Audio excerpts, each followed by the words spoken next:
que se encuentren muy bien, al igual que todos sus seres queridos.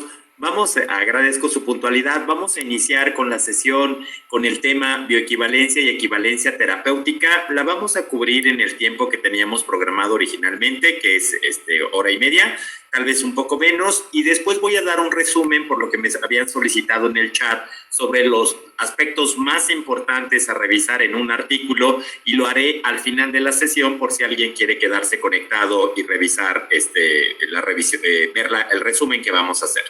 ¿Qué vamos a ver en esta sesión? Bueno, una introducción muy breve que es una reflexión acerca de los medicamentos genéricos y qué clase de evidencia nos proporcionan, evidencia científica me refiero, y luego veremos ya el tema propiamente de bioequivalencia y equivalencia terapéutica, y para continuar con la misma dinámica que hemos seguido en las sesiones anteriores, me encantaría mostrarles artículos publicados comparando medicamentos genéricos y medicamentos de patente, pero no existen estudios terapéuticos, estudios clínicos en pacientes reales.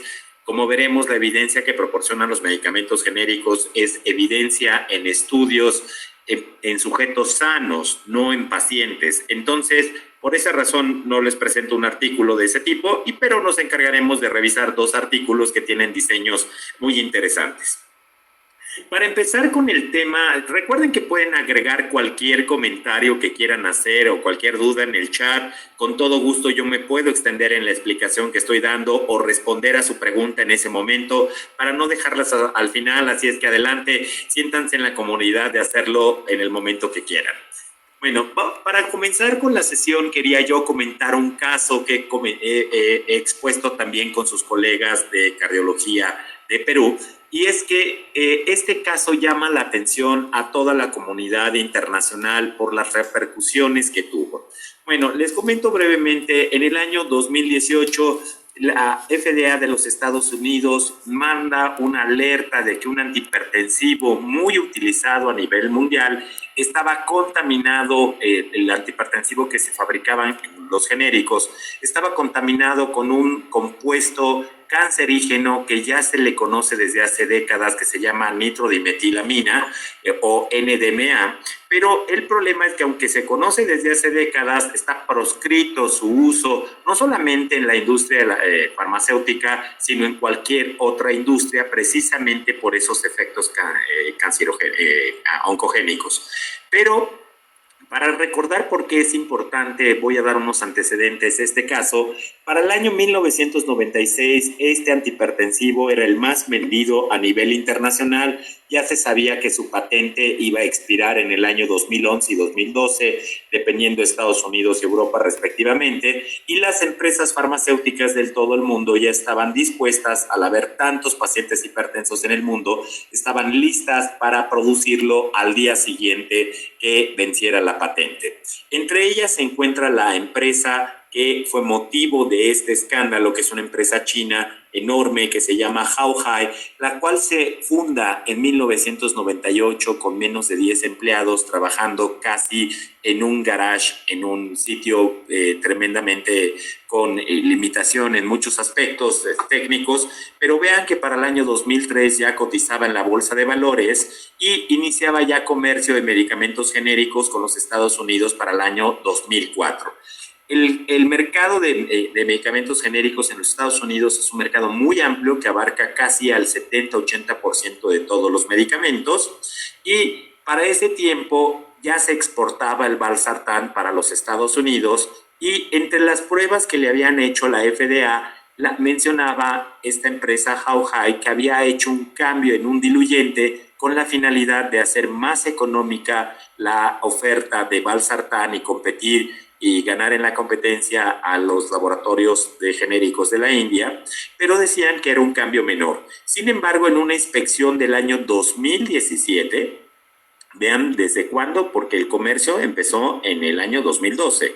Entonces, 5 años después, la FDA hace una inspección. Hay que mencionar que la FDA inspecciona medicamentos cuando estos se importan a los Estados Unidos, los ingredientes, y se terminan de fabricar en los Estados Unidos, tal y como a veces pasa en muchos de nuestros países, en América Latina.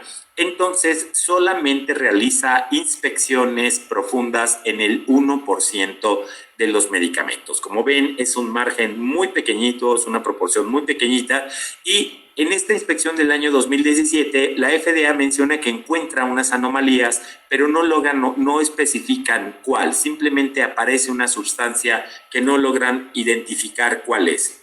Para el año 2018, la misma empresa que tenía la patente del valsartán, está la demanda que empieza a comprar el valsartán a Hauhai, pero en las pruebas que hacen de control de calidad tan estrictas como también le hacían a sus propios, al valsartán que ellos fabricaban, encuentran impurezas y alertan a la empresa china de este hecho, y otras pruebas más exhaustivas determinan que ese compuesto que ya aparecía desde el año 2017 era ni más ni menos que el NDMA.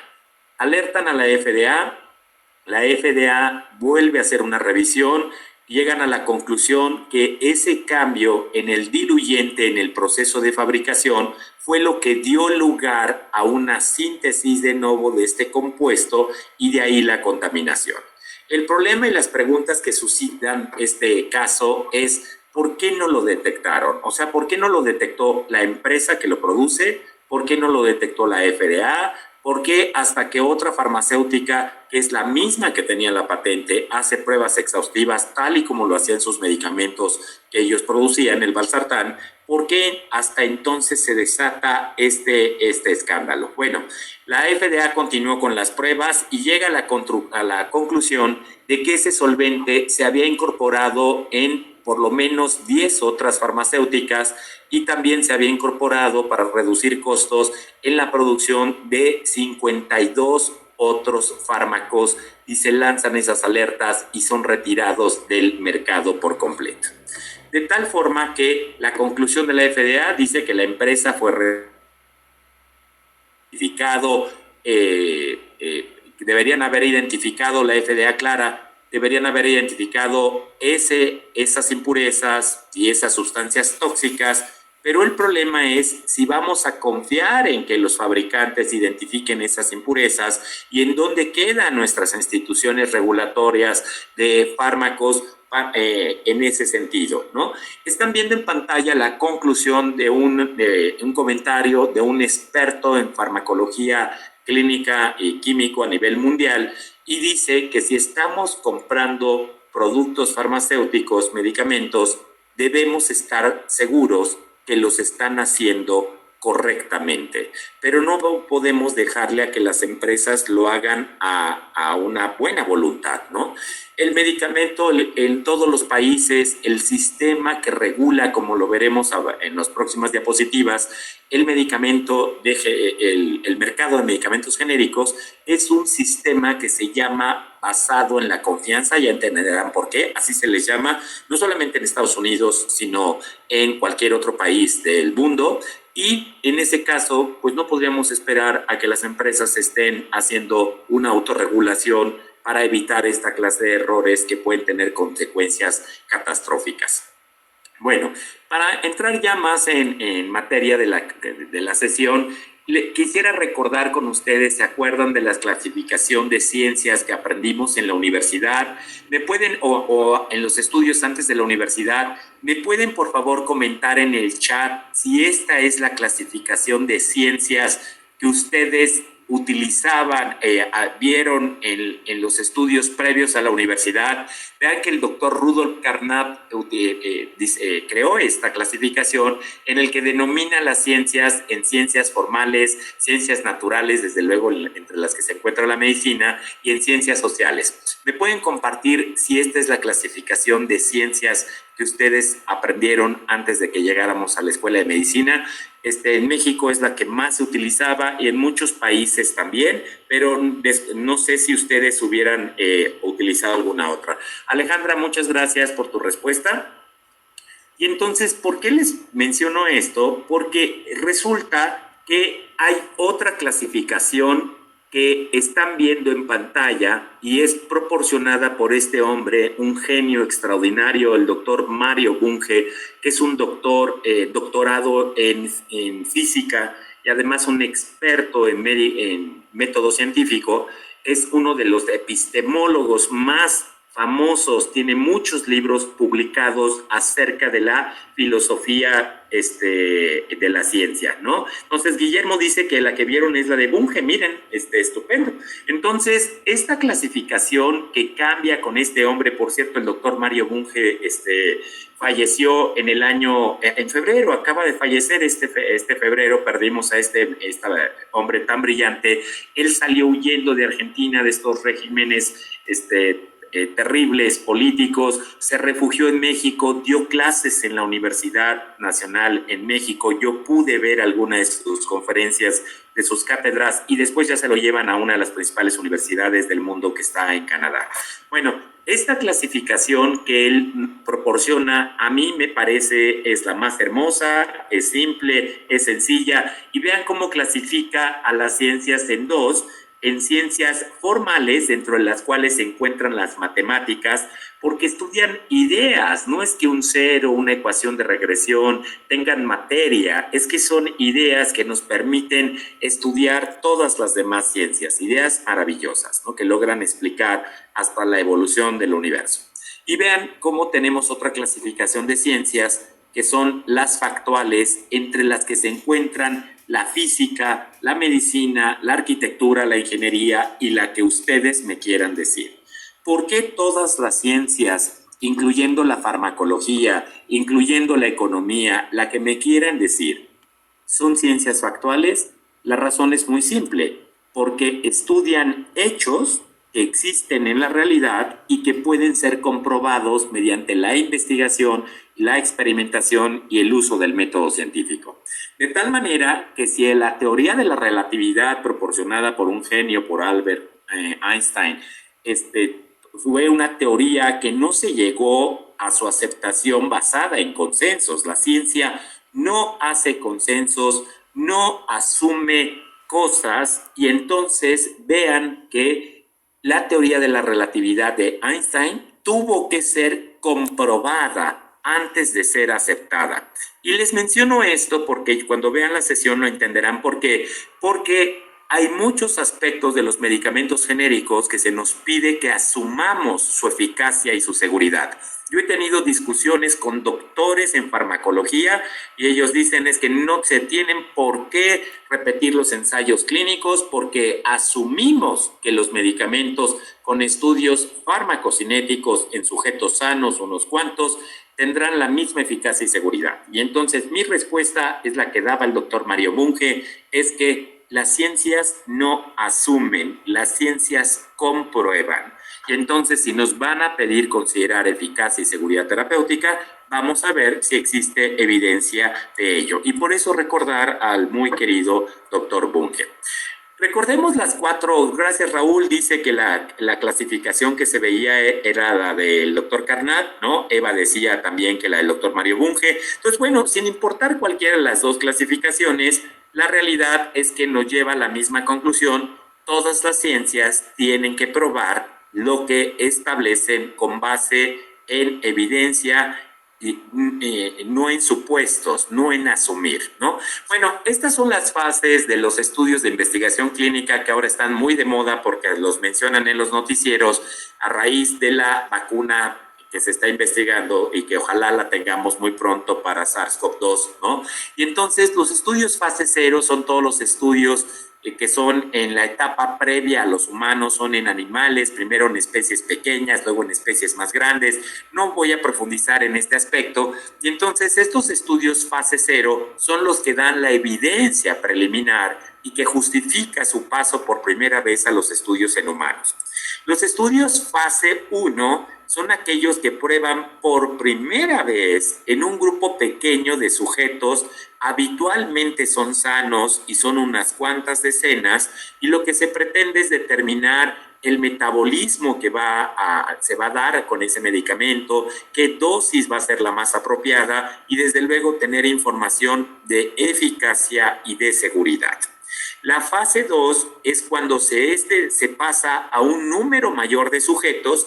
Aquí sí ya tienen la enfermedad en cuestión, si fuera en diabetes, en hipertensión, en dislipidemia, en osteoporosis. Aquí sí ya son pacientes y pueden o no tener un grupo de comparación, y lo que se busca es determinar la eficacia y la seguridad que ya se empieza a vislumbrar en los estudios fase 1. De aquí tienen que seguir la fase 3, que ustedes conocen muy bien, es la fase más estricta porque habitualmente toma miles de sujetos, y aquí la intención es confirmar la eficacia, seguir estudiando la seguridad, porque podrían tratarse de reacciones adversas cuya frecuencia fuera menor que la de los sujetos que se incluyeron en la fase 1 y 2. Por eso es que en la fase 3 habitualmente se tienen miles de pacientes. Esto depende de la patología, porque por ejemplo los estudios fase 3 en mieloma múltiple para los hematólogos tienen centenas de pacientes, pero los estudios en cardiovascular pues tienen más de 10,000 pacientes, ¿no? Bueno, ya mencionamos los fase 3, son los más importantes, son los que le dan el registro a un medicamento, no solamente en la FDA, en la Agencia Europea de Medicamentos y en todas nuestras agencias en los distintos países de América Latina y del mundo. Después, ya que el medicamento se ha registrado y aceptado su uso para esa indicación, llegan los estudios fase 4. Entonces, lo que se quiere es seguir identificando, confirmando esa eficacia, se seguirá estudiando la seguridad, identificar otros beneficios que pudieran tenerse, otras formas óptimas de usar ese medicamento, y ya son en condiciones reales, ya no en condiciones ideales de investigación como son los estudios fase 3. Bueno, ya que hicimos este breve resumen, hay que mencionar que la FDA, este es el proceso para los medicamentos de patente, mismo proceso que está siguiendo la vacuna para SARS-CoV-2, claro, de una manera súper acelerada, porque es la necesita la humanidad, ¿no? Y ojalá que esté lo más pronto posible. Hay 4 vacunas que están adelantadas, ya se le unieron en esta semana otras más, pero veremos cómo van estas investigaciones, unas más adelantadas, unas más sólidas que otras. Pero bueno, regresando al tema, vean que aquí aclara la FDA que los medicamentos genéricos tienen un costo más bajo que sus contrapartes de marca, debido a que no tienen que repetir los estudios en animales y los estudios clínicos en humanos, ¿no? Estos estudios, cuando se les solicita a los genéricos su registro, se les hace un registro que se le llama una solicitud abreviada. Y entonces es abreviada porque ya no tienen que pasar todas esas fases, y entonces lo único es que se le van a pedir unos estudios que estaremos viendo cuáles son en específico. Cuando se solicita la información de eficacia y seguridad, entonces los medicamentos genéricos presentan los estudios originales del medicamento de patente fase 3. ¿De acuerdo? Entonces se asume que su eficacia y su seguridad será la misma. Bueno, ya que mencionamos este aspecto, por eso les decía que es un sistema basado en la confianza, porque ya no tiene que hacer todos esos estudios que sí tuvieron un rigor, fueron muy estrictos con los medicamentos de patente, y se sigue haciendo hasta el día de hoy. En la semana pasada recordamos las hipótesis, hablamos de ellas, pero ahorita quiero retomar esto que es la hipótesis de equivalencia. Un estudio de equivalencia terapéutica es aquel que prueba la hipótesis que 2 tratamientos no son diferentes en eficacia o seguridad. Les voy a poner un ejemplo muy sencillo. Imagínense que hacemos un estudio en pacientes con dismenorrea y entonces comparamos a 2 analgésicos, digamos diclofenaco, y lo comparamos con ibuprofeno. Y entonces hacemos un ensayo clínico controlado que se llama de equivalencia, pero vean que aquí la finalidad es medir eficacia y seguridad terapéutica, si verdaderamente estos analgésicos ocasionan un alivio del dolor en pacientes que tienen dismenorrea. Muy distinto de los estudios de bioequivalencia, porque ahí no se mide eficacia y no se mide seguridad, y era algo que quería aclarar porque con mucha frecuencia me dicen es que tienen estudios de equivalencia, sí, pero una cosa es ser un estudio de bioequivalencia, que veremos en qué consiste, y otra cosa es un estudio de equivalencia terapéutica que mide eficacia y seguridad, como con el ejemplo que les acabo de mencionar. Para iniciar ya propiamente con nuestro tema, voy a hacerlo con una pregunta. Aquí tenemos la pregunta. La bioequivalencia significa equivalencia terapéutica. Evidentemente, por como he empezado a hablar en la charla, se darán cuenta que no, pero vamos a ver por qué no. ¿En qué difieren esos estudios de bioequivalencia de los de equivalencia terapéutica? Primero, tenemos que mencionar que la Organización Mundial de la Salud le ha pedido a todos los países tener una reglamentación farmacéutica de tal manera que todos los productos, llámese innovadores o genéricos, se ajusten a normas aceptables de eficacia, de seguridad y de calidad. Entonces, esto es algo que es muy importante mencionar porque debe aplicar a todos los medicamentos, no solamente a los de patente, sino también a los genéricos. Vamos a hacer una revisión, un recordatorio muy breve de algunas cosas que aprendimos en la Escuela de Medicina, en el curso de farmacología, pero que son importantes para comprender cuál es la evidencia que nos proporcionan los medicamentos genéricos. Primer punto. Por su naturaleza, los medicamentos pueden ser clasificados en alopáticos, que son los que nos interesan desde luego a nosotros, pero también dependiendo cada país tendrán clasificación de medicamentos homeopáticos y si fuera el caso también de herbolarios. Por su forma de fabricación, de preparación, los medicamentos se clasifican en tres. Los primeros se llaman magistrales cuando se preparan conforme a fórmulas prescritas por un médico. Y entonces me comentaban colegas de ustedes que están en el otro grupo que al día de hoy en Perú existen todavía estas farmacias muy antiguas que en México les llamamos droguerías o boticas, en el que se fabrican todavía medicamentos así, la gran mayoría dermatológicos, en el que el médico efectivamente da una receta y entonces ahí vienen las especificaciones de cómo preparar ese medicamento. Si me pueden compartir en el chat, si en su ciudad, me ponen la ciudad, hay todavía estas farmacias muy antiguas, se los voy a agradecer. Ya Eva dice que ustedes les llaman fórmulas magistrales, efectivamente, y entonces Pilar dice que sí. Pilar, ¿en qué ciudad? Y si me pones cómo les llaman, dice Claudia que hay varias en Lima. ¿Y ustedes cómo les llaman? ¿Les llaman farmacias? ¿Les llaman droguerías? ¿Les llaman boticas? ¿Cómo se les llama allá? Si me lo comparten me va a dar mucho gusto.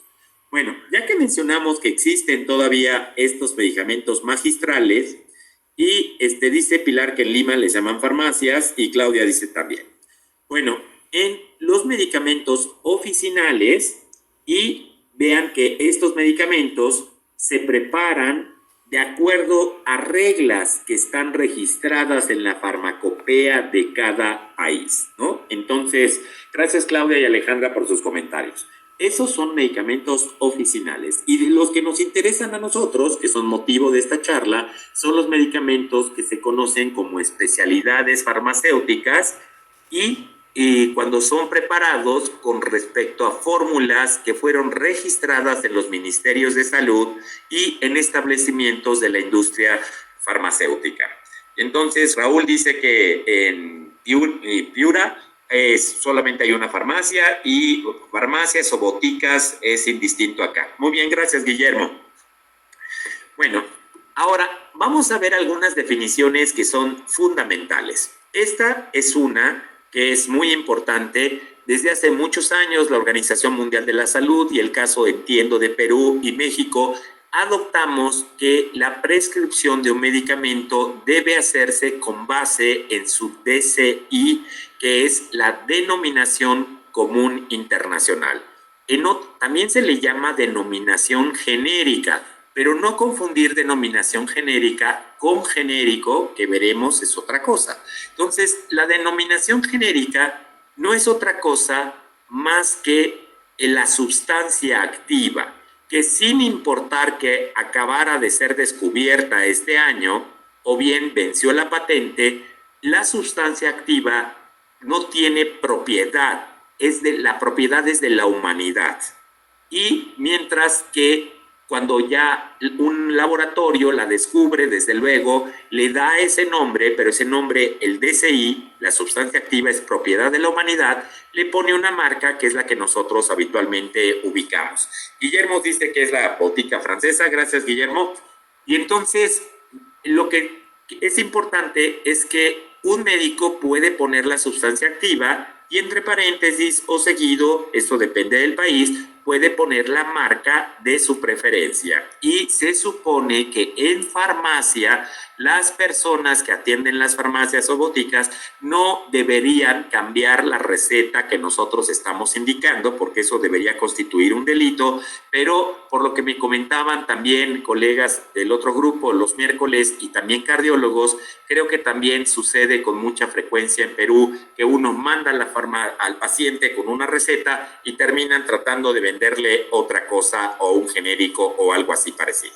Bueno, vamos a ver las definiciones que son fundamentales. Vamos a empezar por el origen, pues en la forma en la que se van presentando los medicamentos. Entonces, los primeros son los de patente, los medicamentos innovadores, son aquellos que ya lo mencionamos, ¿no? Dice Guillermo que hay unas farmacias que son famosas por cambiar las recetas. Gracias, Guillermo. Creo que sucede igual que pasa aquí en México. Bueno, un medicamento innovador es el que resultó de un proceso de investigación, está protegido por una patente internacional, se fabrica en exclusiva por ese laboratorio y se le da una denominación a la sustancia activa que ya les mencioné, es propiedad de la humanidad, ese nombre nadie tiene propiedad sobre la sustancia activa y se le da una marca y efectivamente lo pueden comercializar con esa marca, ¿no? Al vencer la patente, ese medicamento innovador se va a convertir en el referente con el cual se van a comparar los medicamentos genéricos para proporcionar la evidencia científica que proporciona. ¿Qué es un medicamento genérico? Esta es la definición de la OMS. También se le llama multifuente.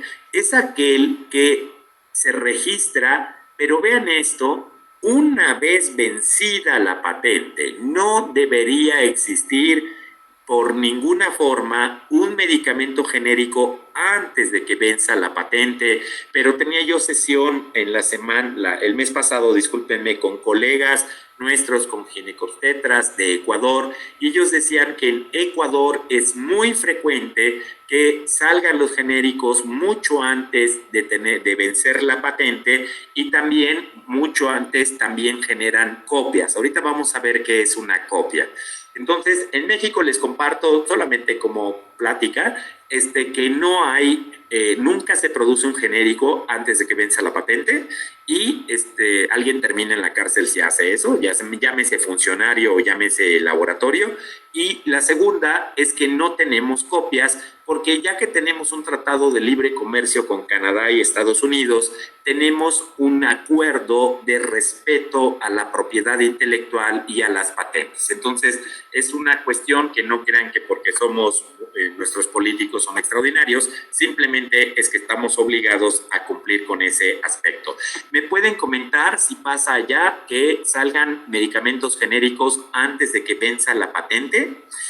Y la otra pregunta que voy a ver en un momento que les voy a hacer es si tienen ustedes allá copias. Bueno, llegamos al concepto de copia. Vean que aquí copia es un medicamento genérico que no cuenta con pruebas científicas de bioequivalencia, por lo que el porcentaje del fármaco que pudiera llegar a la circulación podría variar de manera considerable y por ello no deberían existir copias en ningún país, ¿no? ¿Por qué? Porque ni siquiera tienen esa información científica mínima, básica, que es la que proporcionan los medicamentos genéricos y que es lo que vamos a ver en los próximos minutos.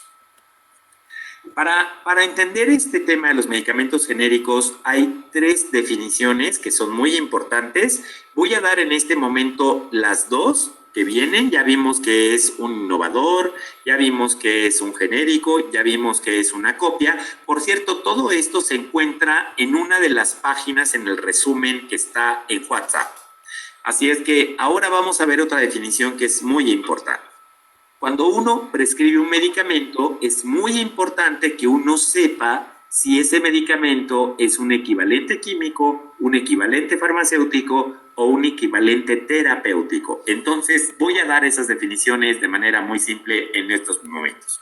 ¿Qué es un equivalente químico? Bueno, según la OMS, son fármacos que contienen las mismas cantidades rotuladas del medicamento. Entonces, por ejemplo, podríamos tener paracetamol 500 miligramos y entonces tendríamos dos presentaciones, una tal vez la de patente y una tal vez de genérico, y ambas dicen paracetamol y ambas dicen 500 miligramos. Con eso es suficiente para llamarle equivalente químico. Si me permiten, es como si a alguien le colocan una bata y entonces dice ser médico y ya decimos que es médico, lo cual no es cierto, ¿no? Entonces faltan muchas otras cosas más para establecer que esos dos medicamentos son intercambiables, ¿no? Dice Raúl que no se difunde ese origen, dicen que son genéricos. Bueno, Raúl, ahí la prueba va a ser muy sencilla, porque les van a poder ustedes solicitar los estudios de biodisponibilidad y de bioequivalencia, y si cuentan o no con ellos, entonces sabrán si son genéricos o son copias, ¿de acuerdo? Entonces, la definición es muy simple: si tienen los estudios, son genéricos, y si no tienen los estudios, entonces son copias. Lo increíble es cómo puede haber países que permitan que se vendan, se comercialicen copias, cuando eso es un riesgo a la salud a todas luces. Pero sucede en múltiples países en nuestro continente, no se diga en África. Ahora, vamos a ver qué es un equivalente farmacéutico. Dos o más productos lo son si tienen el mismo agente activo, la misma sustancia activa, tienen la misma sal, son idénticos o muy similares en potencia, en concentración, en dosificación y vía de administración. Entonces, como ven, es un criterio mucho más estricto que la equivalencia química. Aquí estamos hablando de equivalencia farmacéutica. Ahora, para ya entrar a ver qué evidencia proporcionan los medicamentos genéricos científica, vemos que un medicamento genérico, como ya lo habíamos mencionado, debe tener la misma sustancia activa que el medicamento referente, el que tuvo la patente, debe tener la misma forma farmacéutica, en pocas palabras, si es tableta, si es cápsula, si es parche, tiene que tener la misma forma, no la puede cambiar, no puede ser cápsula y el otro presentarse como tableta, no puede ser, ¿no? Y dice Eva que sabe de muchos medicamentos que se traen de la India. Efectivamente, Eva, porque entre la India y China tienen las empresas más grandes de proveedores de medicamentos genéricos del mundo. Entonces, por eso es que no me extraña, porque muchos los traen de otros países ya fabricados, y en otras ocasiones, como hacen en Estados Unidos, para evitar las inspecciones intensivas, llevan los insumos y terminan de fabricarse con los ingredientes que provienen de China o provienen de la India. Bueno, estos medicamentos genéricos van a dar distintos tipos de evidencia. Vamos a ver que esa evidencia pueden ser estudios de disolución, pueden ser estudios de biodisponibilidad o pueden ser estudios de bioequivalencia, ¿no? Dice Guillermo, ¿y esos genéricos multifuentes o copias? Guillermo, eso es algo que hay que investigar. Lo que sí es que hay que separar el nombre, Guillermo. Lo puede uno usar de sinónimo, genérico o multifuente. Para la OMS es un sinónimo. Reconocen el mismo nombre. Se le puede llamar genérico o se le puede llamar multifuente. Y como ya mencioné, el que sí no es un sinónimo es una copia, porque las copias no las aconseja la OMS, y en segunda, pues no tienen los estudios que vamos a ver a continuación. Ahora, para entender los estudios de biodisponibilidad y de bioequivalencia, tenemos que recordar estos aspectos que vimos cuando estudiamos la carrera de medicina. En farmacología básica, ¿se acuerdan? Veíamos la farmacocinética, que no es otra cosa lo que el cuerpo le hace al medicamento, lo tiene que liberar de su presentación, tiene que absorberse, distribuirse, metabolizarse, eliminarse, y era muy fácil de recordar por la mnemotecnia LADME. Lo que interesa aquí es que los estudios más básicos y más frecuentes que presentan los medicamentos genéricos son estudios farmacocinéticos, porque lo que pretenden es determinar el porcentaje del medicamento que llega a la circulación, no al sitio de acción. ¿Se imaginan un uteroinhibidor? Lo difícil que sería y complicado y no ético estar midiendo si el medicamento llega al órgano, ¿no? Entonces, estos estudios de medicamentos genéricos se cuantifican en la circulación, no se cuantifican en líquido cefalorraquídeo, ni intraarticular, se cuantifican cuánto llega a la circulación. Entonces, veremos que son estudios farmacocinéticos. Pero también es importante mencionar que los medicamentos genéricos tendrían la oportunidad o la opción de presentar evidencia o estudios farmacodinámicos. En ese caso, un medicamento genérico para un antihipertensivo podría presentarnos estudios de cuánto reduce la presión arterial sistólica y diastólica. En diabetes, cuánto reduce la glucosa, la hemoglobina glucosilada, y así el medicamento que ustedes me quieran decir. Si fue un uteroinhibidor, ver si inhibe efectivamente la actividad uterina, ¿no? Entonces, los medicamentos genéricos pueden presentar evidencia farmacocinética, que como les mencioné es la más frecuente, y en muy raras ocasiones presentan evidencia farmacodinámica. Pero los estudios farmacodinámicos pueden medir presión arterial, glucosa, la variable química o fisiológica que ustedes me quieran decir.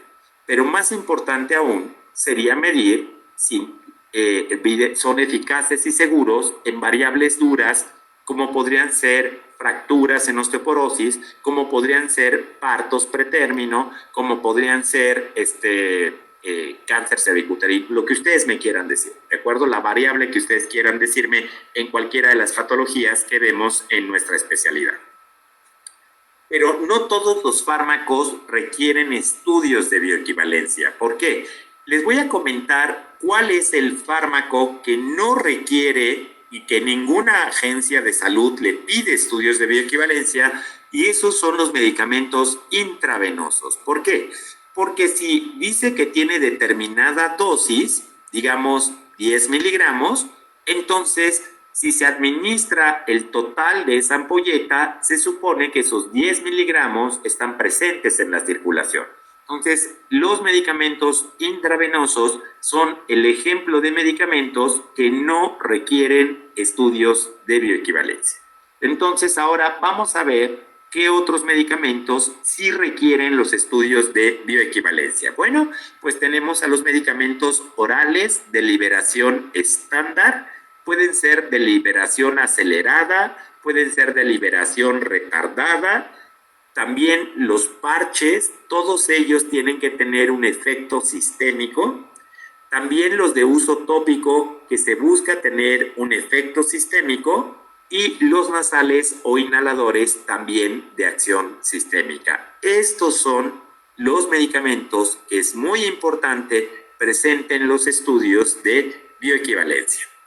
Pero antes de ver qué es un estudio de bioequivalencia, todo empieza con la biodisponibilidad. Y la biodisponibilidad no es otra cosa que tomar ese medicamento y ver qué concentración máxima alcanza. También se determina la vida media del medicamento, o sea, el tiempo que le toma reducir esa concentración máxima al 50%, y que va a llegar verdaderamente a la circulación. Entonces, este es un aspecto que es importante porque puede ser que sea el 50%, el 60%, y desde luego se va a comparar ese porcentaje con el del medicamento de referencia, el que tuvo la patente, y si es similar, entonces se dirá que son bioequivalentes, ¿de acuerdo? Entonces, por lo pronto, un estudio de biodisponibilidad va a determinar el porcentaje del fármaco en la circulación. Pero el problema es que hay aspectos de calidad en la fabricación del fármaco que son muy importantes. El de la garantía farmacéutica, ya lo mencionamos, no deberían estar contaminados con impurezas, con agentes infecciosos o con sustancias oncogénicas, ¿no? Como vimos en el escándalo que afectó a 52 medicamentos genéricos. Y también la bioequivalencia, que la vamos a ver en un instante. Entonces, ¿qué es la bioequivalencia? ¿Ven esta curva que están viendo en pantalla? Bueno, esa sería la curva de un medicamento genérico. Cuando se compare con la curva de un medicamento referente o innovador, entonces eso es un estudio de bioequivalencia. Es un estudio que compara la biodisponibilidad de los medicamentos. Bueno, la bioequivalencia, como lo acabo de decir, compara la farmacocinética de los medicamentos en las variables que ya dijimos, la Cmax, la vida media, la T media, ¿no? Y el área debajo de la curva. Pero vean que la Organización Mundial de la Salud establece que para una gran variedad o enorme variedad de medicamentos se acepta que el medicamento genérico pueda variar del 80 a 120% con respecto al medicamento que tenía la patente. Entonces, aquí mis queridos colegas, les pido por favor responder en el chat, que me pongan la siguiente respuesta. ¿Qué les parece que para el año 2020 nosotros estemos usando un margen de variación de 80 a 120%? Para que me entiendan a qué me refiero, es que si ustedes fueran o yo a comprar gasolina, ¿qué les parecería que ese expendio de gasolina, en lugar de darnos litros o galones, nos diera 80% del litro o de galón? ¿Qué les parecería que al comprar leche, en lugar de darnos un litro de leche que vamos a llevar a casa, nos dieran 800 mililitros? Porque no creo que ustedes vayan a pensar que nos van a dar 120% de leche o de gasolina pagando el 100%. ¿No? Y entonces, por favor, amigos, su comentario, este margen de 80 a 120%, o sea, una diferencia de más menos 20%, ¿les parece un margen estricto, un margen justo, un margen laxo? ¿Qué les parece? ¿No? Y dice Guillermo, pues que es un demasiado margen, ¿no? Imagínense que ustedes y yo pudiéramos variar de peso más menos 20%. Yo peso 80 kilos, mido 1,80, y entonces significa que podría estar bajando 16 kilos y podría estar subiendo 16 kilos. Entonces, como ven, gracias Lucía, Nelly, Pilar, Tito, muy laxo. Estamos en 2020, por Dios santo. ¿Por qué estar usando criterios del siglo pasado? Y esta es una crítica muy importante que se le hace internacional. La van a encontrar en artículos publicados científicos. Y entonces dice Raúl, el problema es que además podría no favorecer la efectividad. Y también, Raúl, podría favorecer la toxicidad. Porque si tú tienes un medicamento que tiene una ventana terapéutica muy estrecha, como son los anticoagulantes, entonces si te pasaste con la dosis al 20%, puede ser que estés teniendo más reacciones adversas porque no estás teniendo la cantidad que se debe de tener, ¿no? Entonces, pues gracias por su opinión. A mí me parece igual, y es que creo que cualquier persona que tenga cierto sentido común le parecería eso un margen muy laxo. Imagínense si en los hospitales nos pudieran pagar el 80% por las mismas horas que trabajamos siempre. ¿Por qué no nos van a pagar 120% por las mismas horas? Se los puedo asegurar. Bueno, eso yo le llamo un robo, pero bueno, vamos a ver qué es la bioequivalencia in vitro. No crean que los estudios que presentan los medicamentos genéricos siempre son con pacientes, ¿no? Y vean que es un estudio de bioequivalencia in vitro.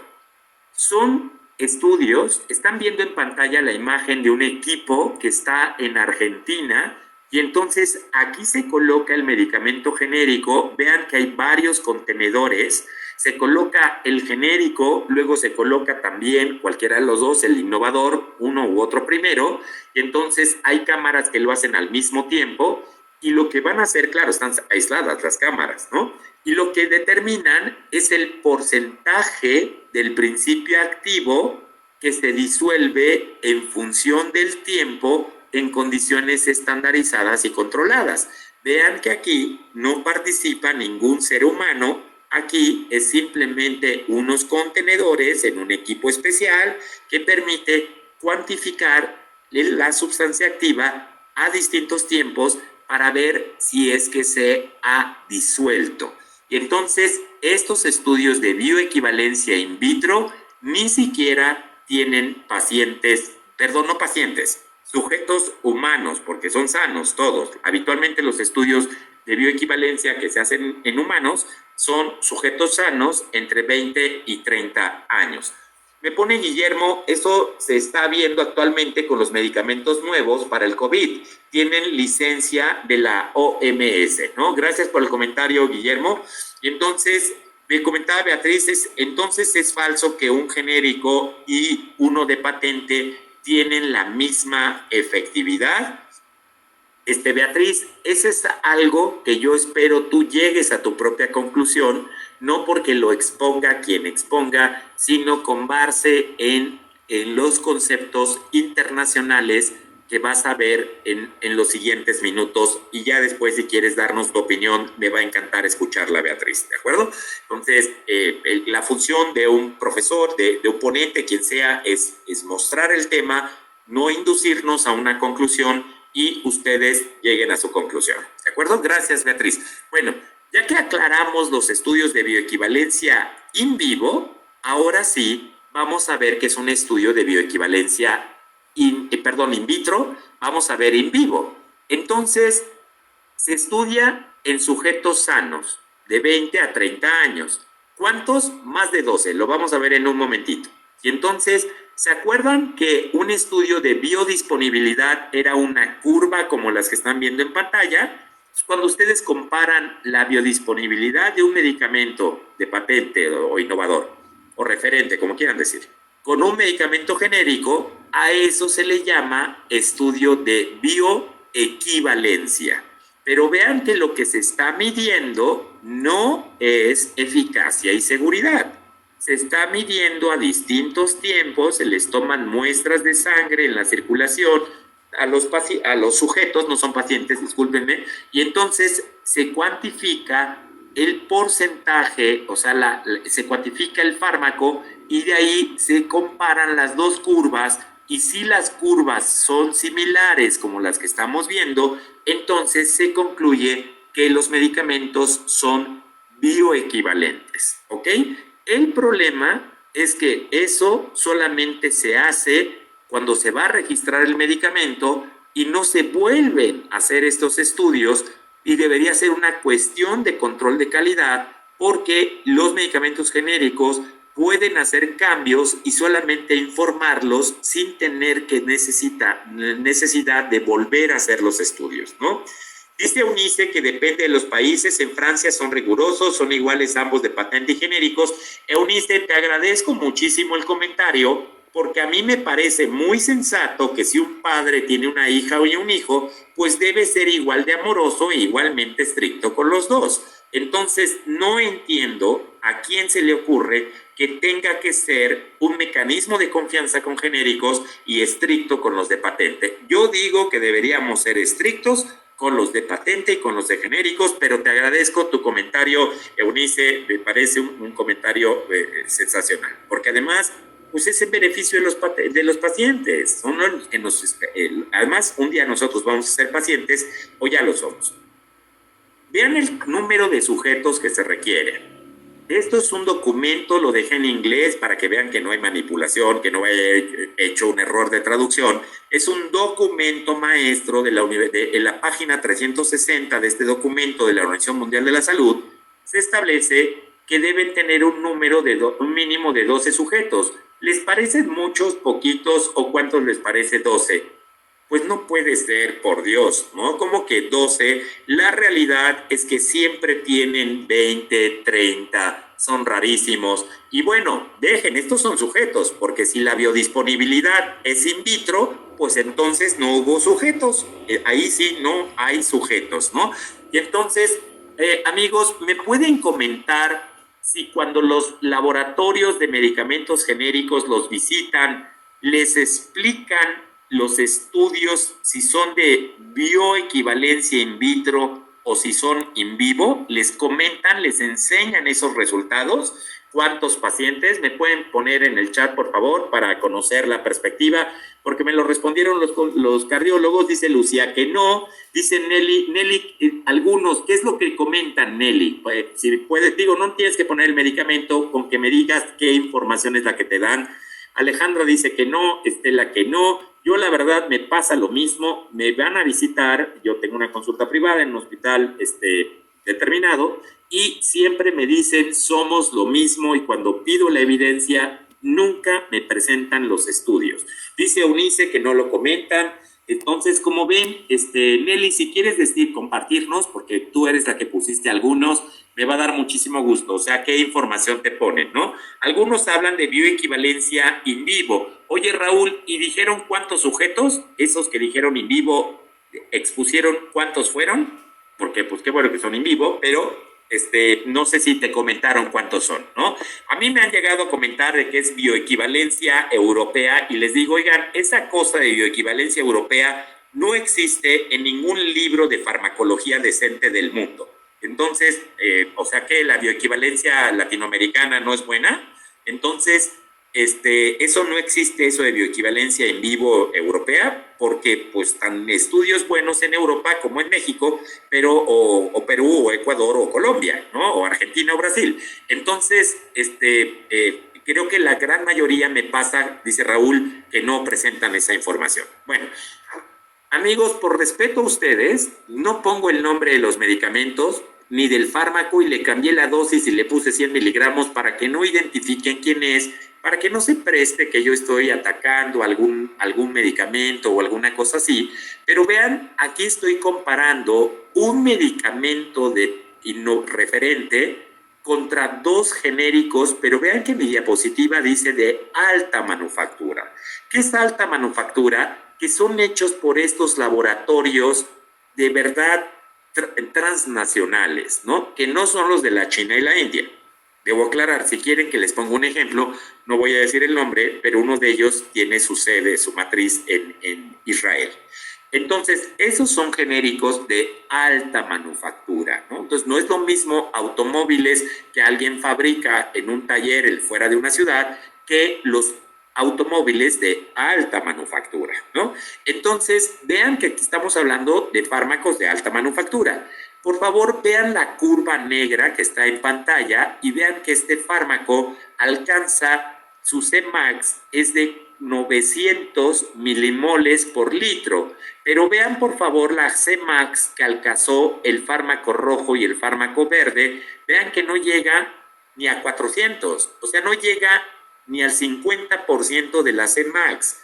¿Cómo se puede tener eficacia con ese valor? Vean que eso no cubre, no logra la concentración mínima efectiva que se debe tener con un medicamento. Y entonces, problema es, imagínense que ese fármaco fuera un anticoagulante y es un familiar nuestro que queremos prevenir que tenga un accidente cerebrovascular o una embolia pulmonar y termine muerto o con una embolia pulmonar porque pequeño error de bioequivalencia, ¿no? Entonces, no sé ustedes, mis queridos colegas, pero cuando uno ve estas cosas, pues se vuelve uno muy escéptico y yo soy siempre de la idea que cuando los medicamentos me dicen, ¿quiere usted? Esto es in vivo, esto es en pacientes, Guillermo, ¿no? Y entonces, cuando me dicen, oiga, doctor, ¿por qué no nos prescribe? Pues tráiganme todos los estudios, tal y como les pido los estudios a los medicamentos de patente, ¿no? Igualito, y hacerlos, criticarlos, revisarlos, ¿no? Porque ya hemos visto que no por estar publicados, pues significa que son válidos. Bueno, El problema con la fabricación de un medicamento es que no nada más es la sustancia activa, hay muchos aspectos de la patente que no se liberan. Cuando se libera la patente no significa que se liberaron todos los secretos de fabricación, ¿no? Cuando la suegra le pasa la receta a la esposa o a la hermana de uno de nosotros, eso no significa que le pasó toda la receta. Y eso lo saben muy bien las mujeres y bueno, a los hombres que nos gusta cocinar. ¿Por qué? Porque pueden haber otras variaciones en la fabricación del medicamento que tengan que ver con que no sea solamente la sustancia activa. Por ejemplo, pueden tener la misma sustancia activa, pero tener solubilidad distinta. Y si son menos solubles o más solubles, podrían, dependiendo el caso, de absorberse o no absorberse más rápido o más lento. La constante de disociación, ¿se acuerdan? Y su interacción del pK con el pH, el coeficiente de partición lípido-agua, la cristalización y polimorfismo, no es lo mismo un medicamento, la misma sustancia, que es la misma fórmula química, pero es una variante espacial distinta, en una cristalización distinta y entonces no interactúa igual con el receptor. Y un ejemplo de eso es, por ejemplo, tibolona, ¿no? Solamente por mencionar un ejemplo. Y entonces la densidad, ya no voy a mencionar estos aspectos porque no es clase de farmacología, pero uno que sí les quiero mencionar es la humedabilidad. Hay medicamentos que, dependiendo de los excipientes, esos otros ingredientes que llevan, absorben más o menos humedad y eso puede comprometer la vida de la sustancia activa, su estabilidad y la compactabilidad. A mí me tocó, amigos, ver en un instituto, yo trabajaba en el Instituto Nacional de Ciencias Médicas y Nutrición en la Ciudad de México. Es un instituto que hace colaboración muy estricta y estrecha con la Clínica Mayo, por ejemplo, y entonces yo era el encargado de la clínica de endocrino reproductiva, endocrino del desarrollo y diferenciación sexual, pero entre ellas veía la clínica de osteoporosis. Entonces mi tesis de posgrado en maestría es precisamente en ese tema. Es en ciencias médicas, pero mi tesis fue sobre osteoporosis. Bueno, les quería yo mencionar esto. Teníamos pacientes que tenían osteoporosis severa y las vigilábamos y identificamos a pacientes que no respondían, tenían marcadores bioquímicos de resorción ósea elevados, tenían densitometrías que se deterioraban, bueno, hacíamos estudios hasta genéticos, epigenéticos, ¿y qué creen que sucedió? Encontramos que esas pacientes utilizaban un bifosfonato que ustedes recuerdan cuál es uno de los estándares de oro en osteoporosis en el mundo, y entonces usaban 4 genéricos de ese bifosfonato, de alendronato. Y entonces cuando mandamos a hacer los estudios de esos medicamentos genéricos, resulta que tenían un error de compactabilidad. Tan error que las tabletas que se tomaban las pacientes se eliminaban de manera íntegra en las heces fecales. Pequeño error de eficacia, ¿no? Entonces, como ven, el problema es que si alguien se fractura, pues se puede morir de la fractura de cadera porque mata tanto como el cáncer de mama. Bueno, aquí tienen en pantalla esos excipientes, son muy importantes porque tienen que ver con la calidad del medicamento, no solo la sustancia activa, hacen que se desempeñe de mejor forma ese medicamento, tienen nombres comerciales, tienen sus propias patentes y hay excipientes que ven como el que aparece aquí en pantalla, le permite tener mayor compresibilidad, ¿no? Puede ser que le den un sabor agradable, pueden ser que interactúen o bien sean resistentes al pH gástrico. En fin, les puse solamente unos ejemplos porque el problema es que cuando un medicamento genérico, un medicamento innovador, habitualmente usan excipientes de gran calidad. Es igual cuando compramos o vamos a comer un ceviche a un lugar que nos encanta, pues usan ingredientes de calidad, porque si les queda mal el ceviche, pues se van a quedar sin clientes. Entonces, los medicamentos innovadores habitualmente invierten muy bien en esos excipientes porque quieren que su medicamento funcione muy bien, al igual que ustedes y yo. Sí, Eva, yo soy egresado de ese instituto. Muchas gracias, Eva. Luego me comentas después de por qué lo conoces. Y entonces les quería yo decir que ese medicamento, el excipiente, habitualmente como nosotros cuidamos nuestro consultorio, nuestro personal, la enfermera que seleccionamos, la secretaria, porque es nuestro prestigio. El problema cuando se quiere reducir los costos es que también pasa por los excipientes y eso puede comprometer la eficacia y la seguridad del medicamento. Finalmente llegamos a qué es un equivalente terapéutico. Ya se acuerdan, vimos equivalente químico, luego vimos equivalente farmacéutico y este es lo que nosotros quisiéramos ver. Cualquier clínico le encantaría que sus pacientes ahorren, pero no si no hay evidencia científica, entonces no es ahorro, ¿no? Dos productos, según la OMS, son equivalentes terapéuticos si después de administrarse a la misma dosis, ya recuerdan, por la misma vía y todos esos aspectos que ya vimos, sus efectos, vean que dice con respecto a eficacia y seguridad, vieron que dice eficacia y seguridad, son esencialmente los mismos, lo cual puede proporcionarse con evidencia de estudios de bioequivalencia in vitro. Entonces, en un estudio in vitro no hay evidencia de eficacia y seguridad y entonces se asume que es igual. Los estudios farmacodinámicos tampoco, si hacen reducción de colesterol o de presión arterial, eso no significa que los pacientes se infartan menos o hacen retinopatía menos, esas cosas. Tampoco es evidencia de eficacia y seguridad en los términos que medimos a los fármacos de patente. Y lo que sí nos podría dar esa información son ensayos clínicos controlados. Y nadie está pensando en que repitan de nuevo el 1 y el 2, pero sí podrían hacer ensayos en pacientes reales. ¿No les encantaría ver estudios como hacen en Francia en pacientes reales para ver si efectivamente se logran los resultados que nosotros como clínicos nos gusta observar? Para concluir ya la sesión y pasemos a los artículos, una pregunta. ¿Un genérico es intercambiable a un fármaco referente que fue innovador? Bueno, vean lo que dice la Organización Mundial de la Salud. Los estudios farmacocinéticos y los estudios farmacodinámicos de equivalencia son estudios no terapéuticos porque no miden un beneficio clínico directo en pacientes reales. Entonces, si a alguien le gusta asumir cosas, entonces, exacto, dice Eva, pues dudable que sean equivalentes. Eva, yo no tengo ningún problema, y bueno, digo Eva porque puso el comentario, acá en Perú no son, el problema es que habrá médicos que digan que son como nosotros. Bueno, si dicen ser tan buenos como nosotros, ¿por qué no ponerlos a dar consulta? ¿Por qué no verlos operar? ¿No sería razonable eso?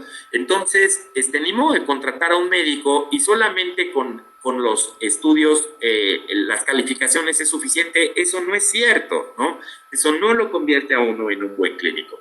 Entonces, la evidencia es ver pacientes. La evidencia es tener buenos resultados en los pacientes como ustedes y yo tenemos. Entonces, vean, esto es una conclusión de ellos. Esta es otra conclusión de la Agencia Canadiense de Medicamentos. Dice que la intercambiabilidad no es bioequivalencia y los estudios de bioequivalencia en Canadá se basan en estudios comparativos de biodisponibilidad. Eso ya lo vimos. Comparar dos curvas de biodisponibilidad es un estudio de bioequivalencia. Vean que la FDA dice que sí hay diferencias, ¿no? Que las diferencias entre genéricos y de innovadores es que el innovador inventó el ingrediente activo. Hizo los estudios preclínicos en animales. Hizo todos los ensayos clínicos fase 1, fase 2, fase 3 y fase 4.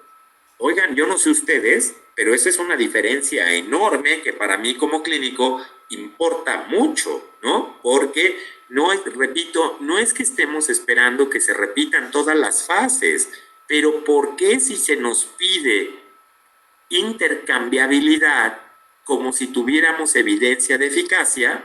La intercambiabilidad se demostraría con estudios en pacientes reales y créanme que yo sería de la idea que ni siquiera irnos a medir fracturas, infartos o muertes, con que nos demuestren que reducen la presión arterial, con que nos demuestren que reducen el colesterol LDL, con que nos demuestren que reducen la contractilidad uterina y evitan un parto pretérmino, ¿no? Entonces, sería razonable, en cuyo caso nos gustaría mucho identificar, tener evidencia, como lo decía el doctor Mario Bunge, concreta, no asumir que tienen la misma eficacia y la misma seguridad, ¿no? Para concluir con esta sesión, y si quieren vamos a pasar a ver los artículos, el desarrollo de medicamentos ha ido a la par con el desarrollo de la humanidad. Ya se sabe que el cambio en la expectativa de vida, amigos, ¿me pueden poner por favor cuánto es al día de hoy la expectativa de vida en Perú? Si me pueden compartir, se los voy a agradecer. Y también si alguno de ustedes sabe cuál era la expectativa de vida cuando nuestros abuelos, ¿no? Dice Guillermo, gracias por la precisión, Guillermo, 78 en mujeres y 77 en hombres. Guillermo, qué maravilla, se quedan solamente un año abajo de las mujeres. En México nos quedamos como 4 años abajo de las mujeres. Yo creo que ha de ser tanto ceviche que comen y los omegas y todo esto. Bueno, ¿alguien recuerda la expectativa de vida de los abuelos? Cuando la etapa de los abuelos, ¿cuánto era hace 50 años o 70 años de expectativa de... Bueno, Guillermo nos puso una muy bajita, ¿no? 45 años. Entonces, 45, 50 años, dice Lucía 55. Como ven, es un cambio enorme de 55 a 78 años. Hay unos artículos científicos muy interesantes que analizan muchas cosas, claro, las vacunaciones, la reducción de enfermedades infecciosas, el agua potable, la sal iodatada, muchas cosas así, pero algo que explica el cambio en la expectativa de vida, ya se sabe que ha sido el contar con nuevos medicamentos o nuevas vacunas. La intercambiabilidad de medicamentos depende de la equivalencia terapéutica y la equivalencia terapéutica depende de evidencia en eficacia y en seguridad. Y esta es la frase de ese consultor experto en farmacología que les puse al principio. Dice que las compañías de medicamentos genéricos, que por cierto no son pobrecitas, no es la Cruz Roja, deberían conllevar una inversión económica, intelectual, yo diría también ética y científica, de tal manera que puedan comprometerse con brindarnos evidencia verdaderamente de equivalencia terapéutica y no nos pidan asumir, porque eso ni Mario Bunge ni cualquier persona que sepa de método científico debería hacerlo. Sin embargo, mis queridos colegas, en el mundo parece toda una ola, sobre todo en los gobiernos y los ministerios de salud del mundo, una ola a favor de los medicamentos genéricos. Y la razón es muy simple, es un tema de costos, pero no costos con calidad de salud, sino solamente costos, ¿no? Entonces, Guillermo, no es que se requiera mucha inversión económica, porque Guillermo, yo hicimos un estudio muy grande en México en el que demostramos que si tú tienes un fármaco que no te está dando la eficacia y seguridad que esperas, los costos de atender la falta de eficacia en diabetes, hipertensión, en osteoporosis, en muchas patologías crónicas, suelen ser muchísimo más grandes que la inversión que hubieras hecho con un buen medicamento. Les voy a poner un ejemplo que no sea de nuestra especialidad. Un súper anticoagulante cuesta $50 mensuales. Uno de estos impresionantes anticoagulantes, que no requieren andarle midiendo el INR y estas cosas. Estamos hablando de $500 al año. Sí, pero ¿saben cuánto cuesta atender un accidente cerebrovascular o una embolia pulmonar? Supera por muchísimo en cualquier país los $500 que hubiera costado tratar al paciente con ese anticoagulante. Entonces, solamente por mencionar un ejemplo. Mis queridos colegas, si alguien tiene alguna duda o comentario que quiera agregar para pasar ya a los dos artículos, adelante, por favor. Si quieren hacer algún comentario, alguna duda, el micrófono es de ustedes y si no, me dicen para que avancemos con los artículos. Entonces, cualquiera de ustedes ya puede llegar a la conclusión si hay evidencia de equivalencia terapéutica y de intercambiabilidad, porque la información es información internacional y que está disponible ahí. El problema es que se nos pide asumir que sí, y yo soy uno de esos puristas del método científico que no hay que asumir. Hay que probar las cosas tal y como las probamos con pruebas diagnósticas, somos estrictos, los estudios de curso clínico somos estrictos y los estudios de tratamientos también somos estrictos, ¿no? Pero no entiendo por qué ser estrictos con los innovadores y ser confiados con los de genéricos. Pilar me pone, ¿cómo reconocemos los medicamentos genéricos? ¿Todos tienen nombre de la sustancia activa o tienen nombres propios también? Pilar, lo importante es que ubiques en nuestra especialidad, en tu área, en el medicamento que te interese, lo importante es ubicar quién era en el país el que tenía el innovador, el referente, ¿no? Entonces, lo que yo hago es que ubico quién era ese que estaba protegido por la patente, sé el laboratorio habitualmente que lo produce, habitualmente es el nombre. En América Latina el nombre suele ser el mismo, pero luego cambia en un país y otro. Pero bueno, ese es el medicamento, ¿no? Y después cualquier otro que no sea ese, entonces será un genérico, Pilar. Entonces tú puedes decir que prescribes a una paciente determinado medicamento y puedes poner entre paréntesis el nombre de la marca, porque los genéricos también tienen sus propias marcas, ¿no?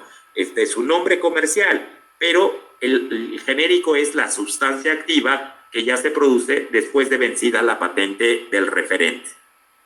¿De acuerdo? Es fácil dar, Pilar, si quieres me puedes escribir un chat en WhatsApp y con todo gusto, si tienes alguno en particular que te interese, es fácil identificar quién es, porque se puede consultar, por ejemplo, quién fue el primero que se registró en la FDA o en la Agencia Europea de Medicamentos, y la FDA siempre te pone el nombre comercial y te pone la sustancia activa, siempre te lo pone. Entonces, es fácil identificarlo, Pilar. Bueno, amigos, vamos a ver los artículos. Estos artículos ya los tienen en el taller. Nos hemos enfocado en anticonceptivos, pero podríamos hacerlo en cualquier otra patología que nos interese, ¿no? Dice Guillermo, si es que cabe la pregunta a estas alturas, por favor, Guillermo, pueden decirme Juan Carlos, a mí me encanta que me hablen de tú, igual para todos los demás, estupendo. ¿Qué opina de los estudios que existen con respecto al dióxido de cloro? ¿Se trata de algo más liberal por ser una fórmula magistral? No hay evidencia científica, mi estimado Guillermo, sólida con respecto, me imagino que estás hablando de SARS-CoV-2, ¿no? En COVID, ¿no? 19. No hay, o sea, no hay fundamento del dióxido de cloro, pero es una tristeza, Guillermo, porque, por ejemplo, yo acabo de analizar un artículo que es sobre el plasma de pacientes convalescentes y tampoco hay evidencia que mencione, no digas que mueren menos, que los das de alta antes a los pacientes y se complican menos. Entonces, como ven, todo el mundo está haciendo, en México no hay ninguna guía ni ningún experto que recomiende el uso de dióxido de cloro. Si quieren, Guillermo, les puedo pasar después un enlace de los institutos de salud de Estados Unidos, en donde lo actualizan cada semana y ahí van mencionando qué sí se recomienda y qué no se recomienda, porque luego la Organización Mundial de la Salud a veces es un poco tibia en ese sentido, ¿no? Digo, yo la respeto muchísimo, pero la verdad es que ellos quieren esperarse a tener todas las evidencias y a veces no es posible, ¿no? Entonces sí, dice Guillermo que demasiado tibia, yo también creo lo mismo. Es un poco política y entonces yo creo más en ciencia que en política. Gracias, Guillermo. Oigan, pues igual pandemia que el COVID son los embarazos no planeados y entonces, no sé ustedes, se los digo de todo corazón, yo no uso medicamentos genéricos con mis pacientes porque el día que tengan un problema de eficacia me van a criticar a mí y entonces no es que quiera que gasten más. Cuando yo les explico estas cosas, entienden que es una cuestión científica, que es una cuestión de confianza en el medicamento y claro, ellos son libres de utilizar medicamento el que ellos quieran y a final de cuentas ellos toman la decisión. Pero cuando se las he informado, créanme que es raro el paciente que no hace caso y que dice yo voy a usar el que yo quiera. Bueno, aquí tienen el primer artículo que vamos a ver. Es un artículo que trata, es un ensayo clínico controlado. Vean cómo ni siquiera necesitan compararse con otro estándar de oro. Este es un artículo de Dienogest, que ustedes conocen perfectamente, la marca de este anticonceptivo, y entonces es un estudio que tuvo registro en los Estados Unidos. Y vean que este estudio, esta es la página que les decía yo, de Clinical Trials, que ahí pueden ustedes consultar cualquier estudio de investigación, antiguo o presente, que quieran sobre cualquier medicamento. Esta página es muy importante. Bueno, entonces vamos a ver que aunque vean que este estudio participa España, Austria, Alemania, vean cómo, aunque es un estudio europeo, fue registrado en la página más importante de estudios clínicos en el mundo, que es de Estados Unidos. Bueno, vamos a ver qué estudio es este. Es un ensayo clínico, pero vean cómo aquí ni siquiera se requiere un comparador. Por eso se los mostré, porque es un estudio publicado en una de las mejores revistas de la especialidad, y es un estudio antes-después. Es como si ustedes me enviaran a 100 pacientes y luego midiéramos cómo están 1 año, 2 años, 3 años después. Esa sería una evidencia si mejoraron en su salud. Bueno, este es ese tipo de estudio. No es que se esté comparando contra otro anticonceptivo, sino es antes y después. Incluyó a 50 centros de los países que están viendo en pantalla, un total de 1,377 pacientes. Se excluyeron pacientes con obesidad y aquellas que fumaban, que tenían más de 30 años. El seguimiento es un estudio de 20 ciclos, ¿no? De seguimiento, y ahí tienen los ciclos a los cuales se seguían a las pacientes, lo podrían ver en el artículo. Y el objetivo primario es un objetivo de eficacia, embarazo no planeado, y de seguridad y de satisfacción, que también voy a comentar. Y hacen un análisis que le llaman FAS, que es el Full Analysis Set, que también voy a comentar. Entonces, vean que aquí está en pantalla cuántas personas fueron evaluadas, cuántas se incluyen en el estudio, son 1,391, y vean el FAS. Por favor, saquen en su calculadora cuánto es la diferencia. Lo pueden hacer desde luego sin calculadora. ¿Cuánto es la diferencia de pacientes que no están incluidos en el FAS? 1,391, y se analizaron 1,377. ¿Cuántas son, por favor? 14. Gracias, Guillermo. ¿Se acuerdan que un estudio puede tener 20% de pérdidas?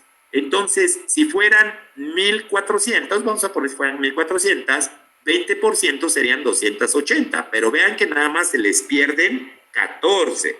Vean que el análisis es un FAS. Después tienen otras pérdidas, pero las analizan en el FAS, ¿de acuerdo? Entonces, eso da confianza de un artículo, porque antes los laboratorios deshonestos, pues obviamente decían que se perdieron, pero se perdían los muertos, los embarazos y los infartados y todas esas cosas, ¿ok?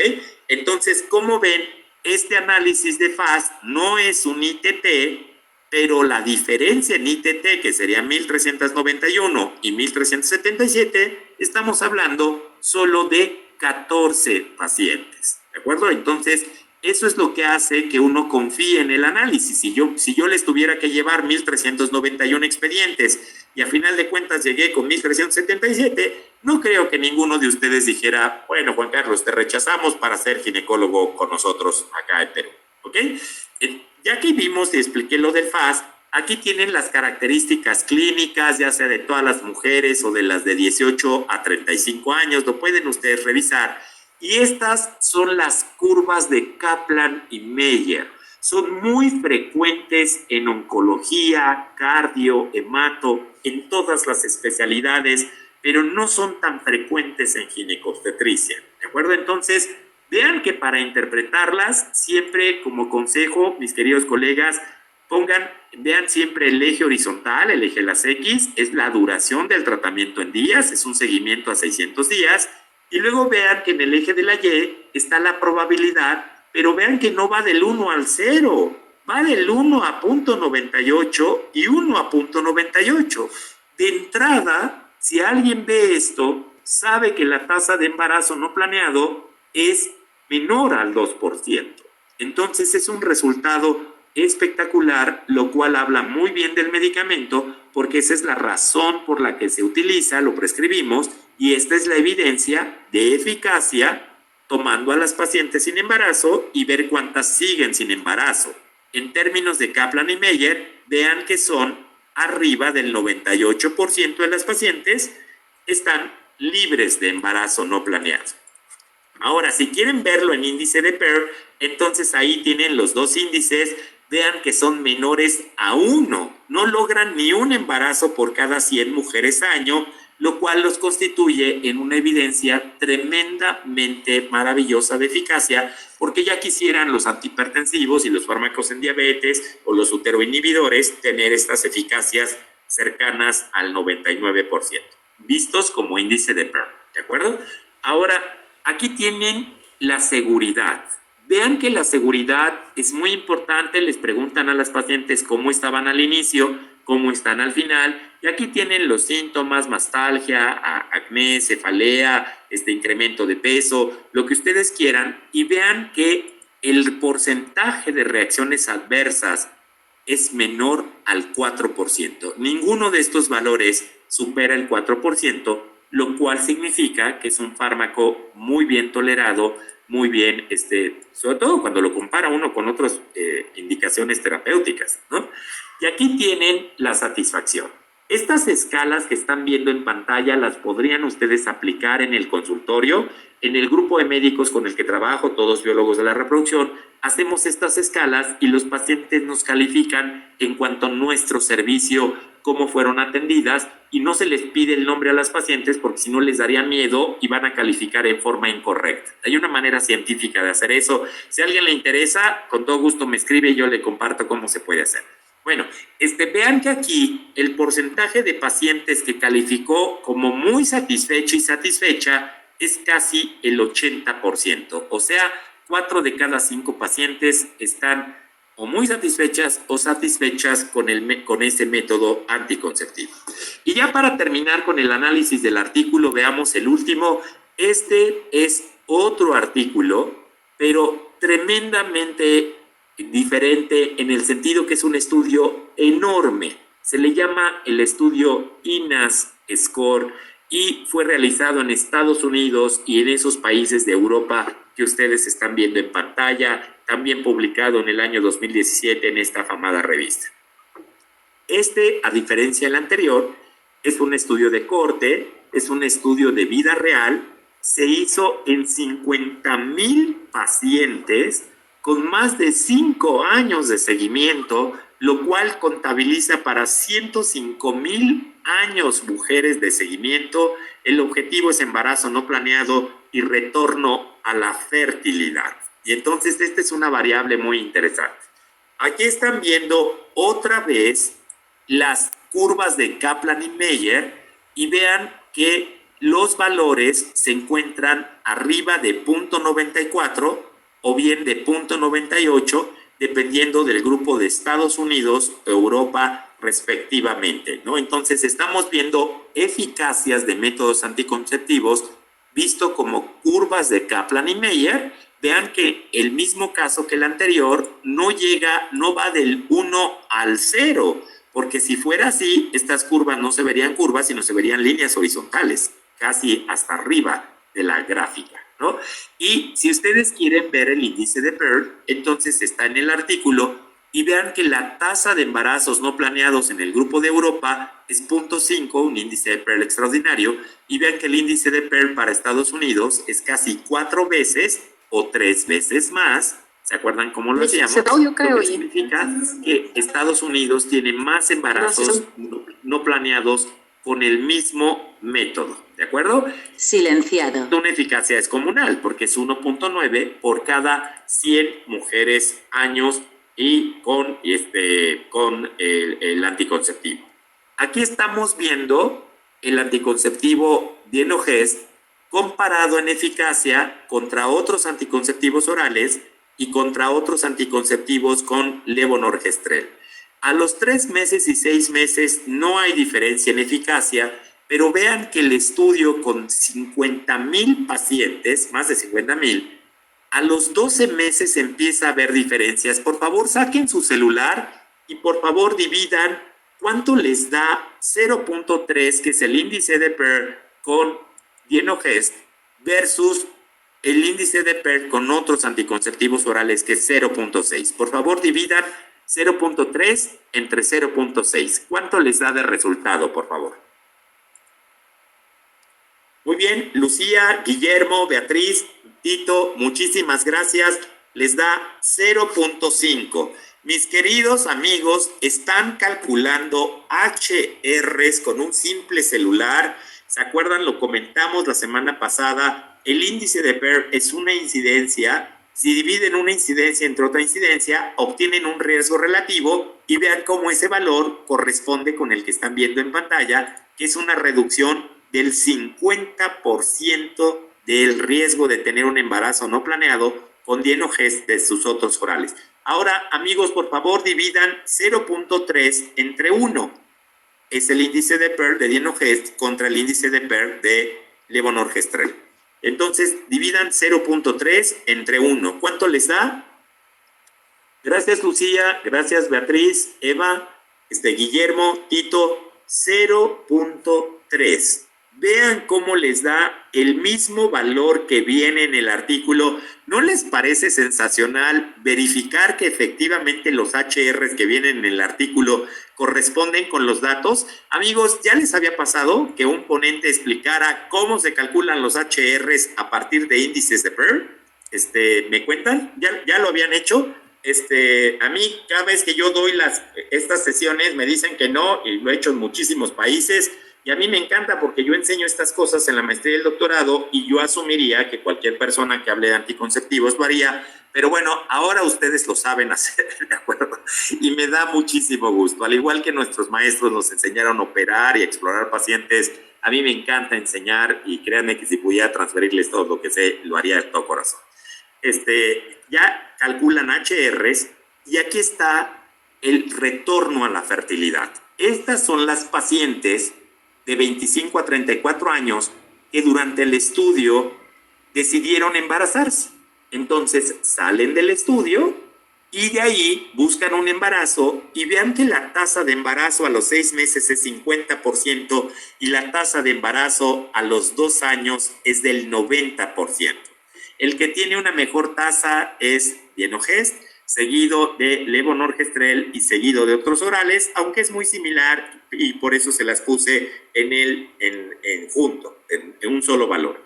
Y aquí tienen, si evaluamos a todas las pacientes, o sea, no solamente las pacientes que tienen de esas edades, sino aquí están todas las edades representadas, ¿no? Y vean que la tasa de embarazos a los 6 meses es del 50%, con Dienogest fue del 64% y con otros anticonceptivos orales fue como del 50%. Entonces hay unas diferencias, pero yo les puse ahí que el resumen era 50% a los 6 meses. Y a los 12 meses, vean que están embarazadas el 95%, lo cual es sensacional porque no van a tener que ver a ningún biólogo en la reproducción. Con esto llegamos a la conclusión de la sesión del día de hoy. Me pasé con 3 minutos, pero como empezamos 5 minutos después, estoy terminando en el tiempo exacto como si fuera yo inglés. Así es que, amigos, ¿tienen algún comentario hasta aquí? Me pedían en el chat algunos de ustedes que hiciera un resumen breve. Breve lo tengo que hacer en 15 minutos. Quien quiera desconectarse de la sesión, ya terminamos la sesión 3. Y lo que voy a hacer es para las personas que me pidieron el resumen, voy a retomar los aspectos más importantes que vimos las sesiones 1 y 2 para cómo hacer la lectura crítica del artículo, ¿de acuerdo? Entonces, adelante, ¿alguna pregunta o comentario hasta aquí? Los artículos los tienen ustedes y los pueden ir aplicando, ¿de acuerdo? Y bueno, entonces, dice Eunice, gracias. Vamos a ver el resumen de los aspectos que hemos visto de cómo hacer. Guillermo, en la página de clinicaltrial.gov es la página donde se registran los protocolos de investigación con cualquier fármaco. Entonces, si tú quieres encontrar los protocolos de investigación con las vacunas para SARS-CoV-2, los vas a encontrar ahí.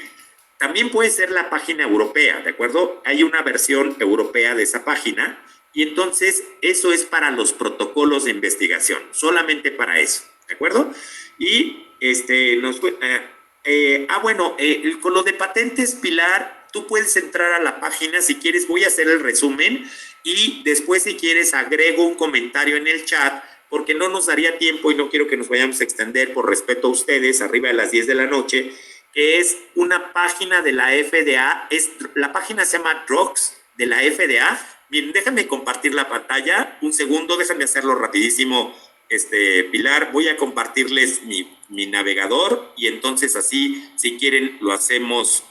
Y entonces, si tú entras a esa página, tú puedes buscar el fármaco por la sustancia activa. Ya ves que dice aquí en pantalla buscar por el nombre o sustancia activa, pero también puedes buscarlo por la marca. Si tú pones ahí la sustancia activa, te va a dar la marca y así vas a saber qué medicamento es el que tenía la patente y ese es verdaderamente el innovador, ¿no? Y después, pues ya todos los demás pues, serán genéricos, ¿de acuerdo? Entonces, esta es la página, amigos. No lo había, gracias por la pregunta, Pilar, porque nunca lo había mostrado en ningún otro grupo, ni con los cardiólogos, ni con nadie más, así es que creo que puede ser de utilidad. Y ahí la tienen. Si quieren, después la agrego al chat de WhatsApp. Cuando tengan un artículo, mis queridos amigos, recuerden que el primer paso es ver si tiene validez el artículo. Igual si tienen un billete y se los dieron, es ver si el que nos están dando de cambio en el supermercado es falso o es verdadero, ¿de acuerdo? Y luego ya después iremos a ver si los artículos son verdaderos, son válidos, cuál es el que parece tener la mayor eficacia y la mayor seguridad. Todo empieza, ¿se acuerdan que las reglas básicas que vimos la sesión 1 es el título, autores, sitio y resumen? Si el título del artículo no es interesante y útil, no pierdan el tiempo revisando el artículo. Tiene que ser interesante y útil para ustedes. Los autores ya vimos cómo hacer una búsqueda muy breve, pero lo más importante es en el resumen. Si yo les dijera que hay un nuevo uteroinhibidor que reduce el parto pretérmino en 0,5%, me dirían, Juan Carlos, no puede ser. ¿Cómo que 0,5%? Pero si yo dijera que hay un nuevo uteroinhibidor que reduce a la mitad los partos pretérmino, pues todo el mundo lo iba a querer utilizar, ¿de acuerdo? Entonces, como ven, en las guías básicas, que son título, autores, sitio y resumen, en el título debe ser interesante y útil, y en el resumen, la disminución de fallas al tratamiento debe ser importante desde el punto de vista clínico, ¿de acuerdo? Si bajara el descontrol metabólico en pacientes con diabetes 30%, eso sería importante. Pero si bajara la presión arterial 2 milímetros de mercurio, eso no sería importante, ¿de acuerdo? Entonces, ahí las guías básicas. Luego, ya que pasan las guías básicas, vámonos a las guías específicas. Si el artículo para actualizarnos, el más sólido es un ensayo clínico controlado, en todas las patologías en ginecobstetricia, esos son los estudios que ustedes van a encontrar. La excepción ha sido anticoncepción. Ya les comenté que cuando una paciente llega a nosotros al consultorio, jamás nos dice, doctor, yo quiero un bifosfonato, yo quiero un osteoformador. O sea, no dicen eso las pacientes, yo quiero tal uteroinhibidor, jamás dicen eso. Pero en anticoncepción las pacientes sí conocen o han escuchado de medicamentos o cómo se usan y llegan con cierta preferencia, y es por eso que por razones éticas no podemos andar aleatorizando a las pacientes a métodos anticonceptivos, y por eso es que con mucha frecuencia no hay ensayos clínicos controlados. Pero fuera del tema de anticoncepción, para actualizarse, siempre busquen que el artículo que les esté llevando un representante, un conferencista o ustedes se encuentren en internet sobre tratamientos sea un ensayo clínico controlado aleatorio, ¿de acuerdo? Hay estudios de cortes, causas y controles, pero ya en todas las patologías en reuma, cardio, nefro y cualquier otra, son ensayos clínicos controlados aleatorios. Ahora, estas son las 4 reglas más importantes de calidad para seleccionar un ensayo clínico controlado. Debe ser aleatorio y generar grupos comparables en todas las características clínicas y demográficas en la tabla número 1. ¿De acuerdo? Esta es la regla 1, asignación al azar o aleatorio. Segundo, doble ciego es que ni el médico ni el paciente saben qué tratamiento está recibiendo.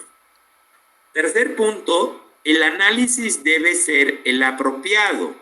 Los estudios de superioridad que se comparan contra placebo, esto viene en su resumen, los estudios de superioridad deben mostrarles un análisis que se llama ITT. Recuerden, son todos los que hayan sido asignados al azar. Por eso yo les hice el análisis con el artículo que vimos, el primero de ellos, que la diferencia entre el ITT y el FAS, que le llaman los autores, era de 14 pacientes de 1,400. Entonces, para fines prácticos, era un ITT. ¿De acuerdo? Entonces, es confiable el análisis. Hay otros artículos que no hemos visto en este curso porque no nos hubiera dado tiempo. Los podremos ver en otra ocasión que nos podamos ver con otros temas, y quedan los estudios de no inferioridad que con cada vez más frecuencia van a aparecer en ginecobstetricia. Estos estudios, el análisis más estricto se llama por protocolo. En estos estudios el fármaco se compara con un estándar de oro. Esa es la diferencia de un estudio de no inferioridad. También viene en su resumen. Las pérdidas de pacientes deben ser, Eunice, no son lo mismo ITT. ITT es una definición tremendamente drástica, como casado y no casado, ¿no? Es soltero y no soltero. ITT son todos los aleatorizados. Pero cuando el artículo no te haga un ITT, ve a ver cuánto es la diferencia entre ITT y en este caso el FAS, ¿de acuerdo? Y la diferencia de 1,400 pacientes, eran 1,390 y tantos, ¿no? Era de 14 pacientes. Es como si tú le dieras a tu sobrina $200 y llegó con $198. Bueno, no la vas a castigar, se le perdieron, se le cayeron $2, ¿ok? Pero muy distinto a que llegara con 100. Entonces, cuando un laboratorio no les haga un ITT y se trate un estudio de superioridad, vean cuánto es la diferencia, porque si la diferencia es importante, entonces sí pregúntense por qué no tuvieron a esos pacientes, ¿de acuerdo? Entonces, por eso es que yo hice ese análisis, Eunice, de que para fines prácticos, en el artículo que vimos, el FAS es el Full Analysis Set, o sea, el análisis de todas las pacientes que recibieron al menos una dosis, fueron casi todas, o sea, de las 1,400, 14 no tomaron nunca el anticonceptivo, ¿de acuerdo? Con Dienogest, ¿ok? Entonces, por eso es que no están incluidas en el FAS. Y sería, pues, como extraño que las analizaran si nunca tomaron el anticonceptivo, ¿de acuerdo? Pero, volviendo al concepto, ITT, si es un estudio de superioridad, es el más estricto, ¿ok? Ahora, ya que tienen estas 4 reglas, pasaron los artículos la prueba, entonces sí se van a ver el resultado de quién es el que tiene el mejor riesgo relativo. Si fuera una variable cuantitativa, como peso corporal, como hemoglobina glucosilada, como hemoglobina en la sangre, en pacientes con anemia, ¿no? Si fuera una variable cuantitativa, los resultados van a ser en media o en mediana. Pero si es una variable cualitativa, va a ser riesgo relativo, como lo hemos estado interpretando en las sesiones, ¿de acuerdo? Van a ver el valor P y van a ver el intervalo de confianza y lo interpretan tal y como lo hemos hecho en las sesiones pasadas. Esto es lo que les decía yo, que si es una variable cuantitativa, les van a dar los resultados en medias y medianas, y el fármaco que tenga la mejor media o mediana, pues es el que gana, siempre y cuando sean sólidos, artículos válidos. Y recuerden que el RR, el mejor fármaco, es el que se acerca a 0 fallas.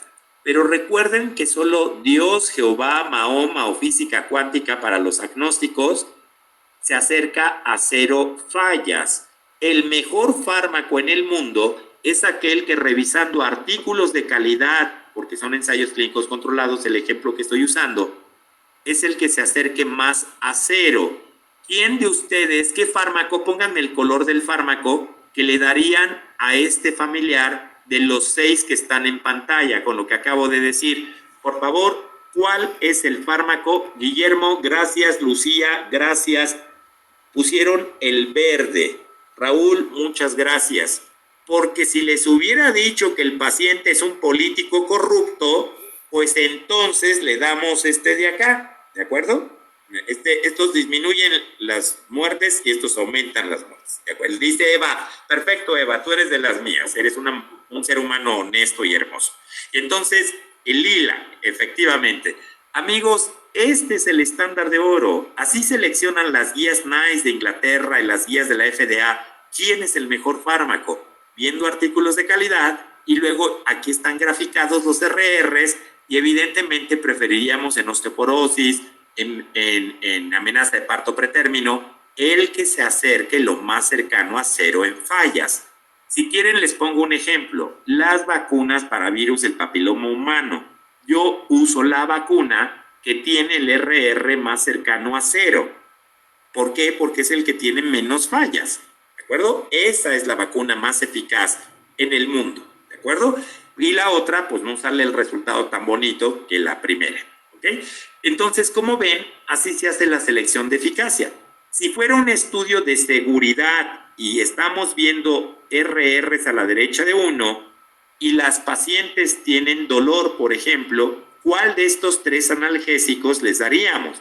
Si fueran igualmente eficaces, les daríamos el más seguro. Y el más seguro, recuerden que es el RR que se encuentre lo más cercano ¿a quién? A 1, no vayan a decir a 0, ¿de acuerdo? Entonces el fármaco, el rojo, perfecto Guillermo, lo hiciste súper bien. Ese es el analgésico que yo uso en pacientes que tienen dolor crónico, ¿de acuerdo? Es un COX-2, ¿ok? Porque además el riesgo gastrointestinal en América Latina es elevado y entonces pues también hay que usar el fármaco que tiene el menor riesgo gastrointestinal y también tenga el menor riesgo cardiovascular. Esto sobre todo en pacientes adultas mayores, ¿de acuerdo? Bueno, ya que hicimos ese análisis, recuerden que el valor P, riesgo se mide, eficacia se mide a la izquierda de 1, tengan presente siempre esa regla. Si un fármaco tiene un RR de 0.5, entonces ese fármaco reduciría los partos pretérminos, los embarazos no planeados, lo que ustedes quieran, 50%.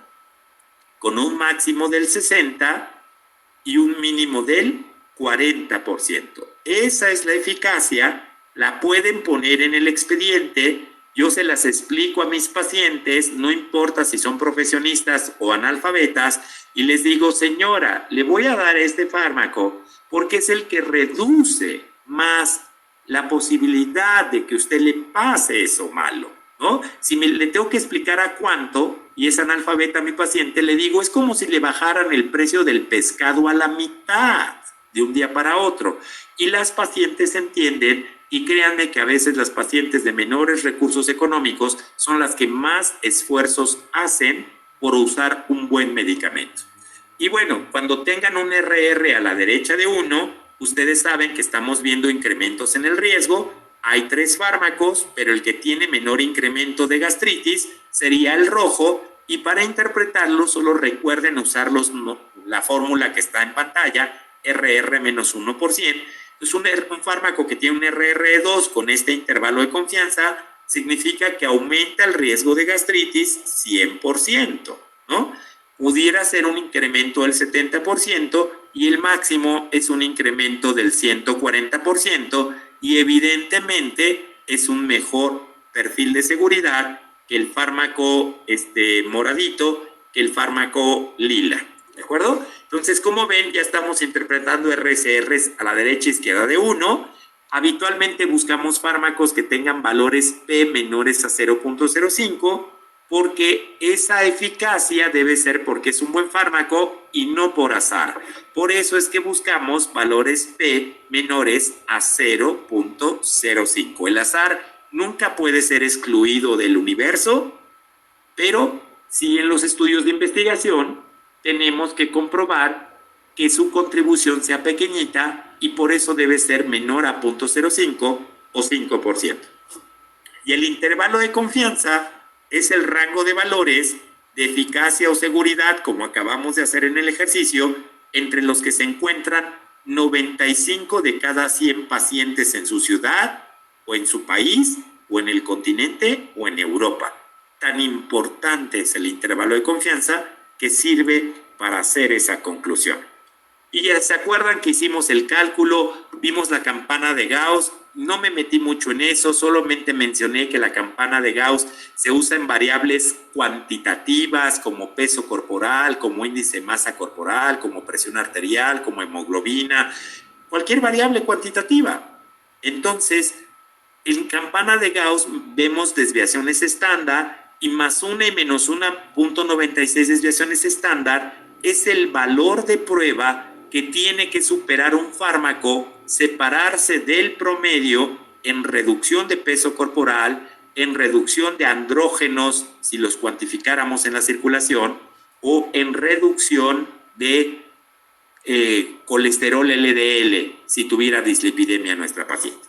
Y entonces esa disminución tiene que superar el 1.96 y verdad que el fármaco que está ahí en pantalla y acaba de aparecer en rojito, ¿verdad que su intervalo de confianza y su media están por debajo del 1.96? Entonces juraríamos que ese fármaco verdaderamente reduce la presión arterial, reduce la glucosa o el valor, la variable cuantitativa que ustedes quieran. ¿Ok? Entonces, así sabemos que un fármaco tiene P menor a 0.05 porque se está separando a menos 1.96 desviaciones estándar. Si fueran mujeres desnutridas, buscaríamos que la albúmina se elevara a más 1.96 desviaciones estándar. ¿De acuerdo? Para eso sirve en variables cuantitativas. Pero dijimos que hay variables que son si infarto, no infarto, si fractura, no fractura, si bochornos, no bochornos, si incontinencia urinaria, no incontinencia urinaria, si dismenorrea, si dispareunia, no dispareunia, lo que ustedes quieran. Y cuando tenemos variables que son dicotómicas, o sea que adoptan dos valores, vean que el valor de prueba sigue siendo el mismo valor de P de 0.05 y entonces se logra con 3.84 desviaciones estándar. ¿A cuántas desviaciones estándar se tiene que separar un fármaco en la prueba de G cuadrada? 3.84 desviaciones estándar. ¿Se acuerdan que yo comparé los índices de Pearl, de Dienogest, con otros anticonceptivos orales y con anticonceptivos con levonorgestrel? Sus intervalos de confianza nunca cruzaron el 1. Entonces, la eficacia de Dienogest se separa a más 3.84 desviaciones estándar. Si no, no podría decir que es un mejor anticonceptivo que los otros dos que mencioné. Y entonces, con este valor que es el que teníamos que calcular, fuimos a hacer el ejercicio y con esto terminamos la sesión maratónica del día de hoy, que son las fórmulas del cálculo del intervalo de confianza. ¿Se acuerdan cómo lo calculamos con un valor P? ¿Cómo calculamos las incidencias? Y cómo calculamos no sé, yo creo que ya es tarde, pero si ustedes quieren lo puedo mencionar en 4 minutos. Se los menciono rápidamente. Si alguien no hizo el ejercicio, lo puede hacer. Voy a completar el ejercicio que estaba en el taller en la comparación del sistema de levonorgestrel con el dispositivo de cobre. ¿Se acuerdan? Entonces, ¿cómo construir una tabla de 2x2? Toman los datos del artículo y entonces vean cómo yo voy a tomar los datos del total de pacientes que recibió el sistema contra el total de pacientes que recibió la T de cobre, el dispositivo de cobre. Aquí están 41,000 y 17,000. Luego, busco el número de embarazos ectópicos en cada grupo. Y entonces vean que fueron 7 en el sistema y 14 en el dispositivo de cobre. Y entonces los coloco en la tabla, hago estas restas, luego hago sumas verticales y con eso ya tenemos nuestra tabla completita de 2 por 2. El primer paso, recuerden, es calcular las incidencias, que siempre la incidencia de embarazo ectópico se obtiene de dividir 7 entre el total y nos da ese valor, y luego 14 embarazos ectópicos en el dispositivo de cobre entre su total, nos da ese valor.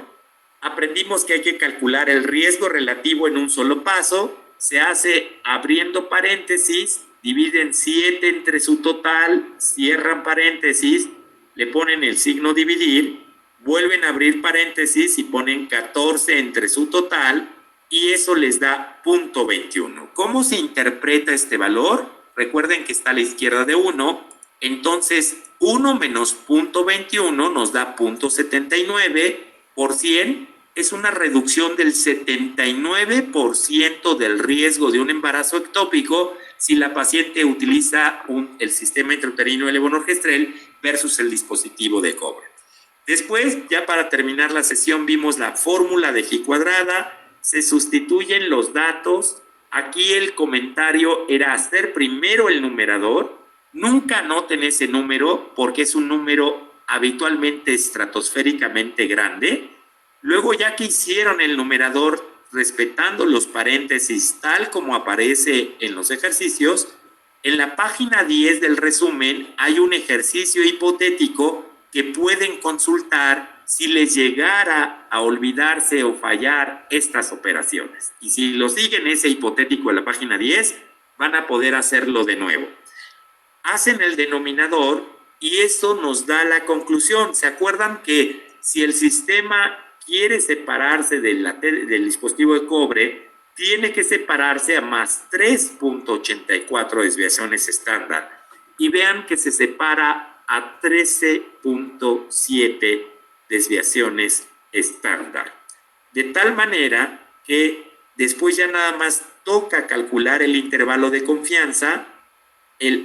Acuérdense que el valor de P menor a 0.05 se logra con 3.84 y este logró 13.17 desviaciones estándar, ¿no? Y eso se ve en la página que recuerdan de GraphPad que vimos en internet. Ahí se consulta ese valor de P y si quieren lo hago muy rápidamente. Yo la tengo aquí todo el tiempo, entonces por eso la puedo abrir en un segundo. Y entonces aquí tengo la página de GraphPad, me voy a donde dice 13 G cuadrada y pongo el valor de 13.7. Pongo 13.7, pongo un grado de libertad, ¿se acuerdan que es una constante para tablas de 2x2? Y le doy resultado y aquí tienen el valor de P. ¿Cómo se interpreta una P de 0.0002? Que la probabilidad de que el azar haya hecho que el dispositivo del sistema tenga menos embarazos ectópicos es de 2 de 10,000, visto de otra manera, 9,998 de 10,000 de probabilidad a que el sistema tiene menos embarazos ectópicos que el dispositivo de cobre. Y entonces con eso pusimos el valor de P y con esa fórmula nada más sustituimos el RR que ya calculamos, 0.21, sustituimos el valor de la prueba G cuadrada que es 13.7. El comentario que les hacía yo es que siempre nunca intenten hacer esta operación en completo, hagan esto 1.96 entre raíz de 13.7, eso les va a dar un numerito mágico, así le llamo yo, que en este caso es 0.53. Si me lo permiten, es como si fueran 53 centavos de $1. $1 más 53 centavos da 1.53. $1 menos 53 centavos da 0.47. Evidentemente no son centavos de dólar, pero así evita uno que se le olvide. Y lo que hacemos es resolver esta operación, que es elevar el RR a esa potencia. No es al cuadrado, hay que elevarlo a la 1.53 y tienen el resultado y luego el otro. Y vean que el resultado ahí está. Este es el intervalo de confianza. ¿Cómo se interpreta? El sistema intrauterino levonorgestrel reduce los embarazos ectópicos 79%, pudiera llegar a disminuir los 91%, y lo peor que puede suceder es que los reduzca 52%.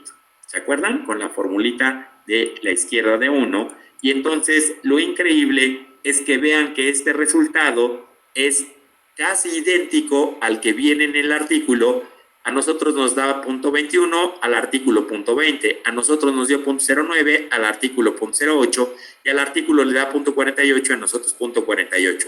¿No se les hace increíble calcular el máximo y mínimo de eficacia de un fármaco con estas dos simples fórmulas? Espero que no les asusten, mis queridos colegas. Es más difícil colocar un dispositivo intrauterino que hacer estos análisis. El chiste es perderle el miedo. Nosotros hacemos cirugías que son más difíciles y con esto terminamos la sesión. Si alguien quiere hacer algún comentario, adelante, por favor. El micrófono es de todos ustedes. Yo sé que ya es noche y el RR. Si quieres, Eunice, perdóname, acabo de ver el chat, lo tenía cerrado. Recuerda, Eunice, que tienes un RR de 0.21, ¿verdad? Al estar a la izquierda de 1, tienes que usar la fórmula que dice 1 menos el RR por 100. Entonces, Eunice, 1 menos 0.21 te quedan 0.79. Por 100 es una reducción del 79% del riesgo de tener un embarazo ectópico. Si la paciente no entiende, le puedes decir, Eunice, que utilizar el sistema intrauterino le reduce la posibilidad de esa complicación que puede ser seria.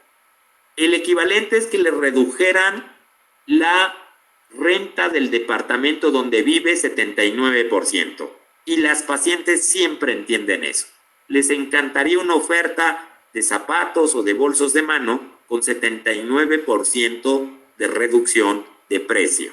¿De acuerdo? Entonces, Eunice, esa es la interpretación y la misma aplicas para el intervalo de confianza. ¿De acuerdo? Eso está en el resumen, Eunice, y ahí se explica en palabras en el resumen cómo se interpreta a la izquierda de 1 y cómo se interpreta a la derecha de 1. Por eso no pierdan ese resumen. Yo les diría a mis queridos colegas que lo impriman porque créanme que vale oro molido. Es un resumen de un curso de maestría, eso que tienen ustedes ahí.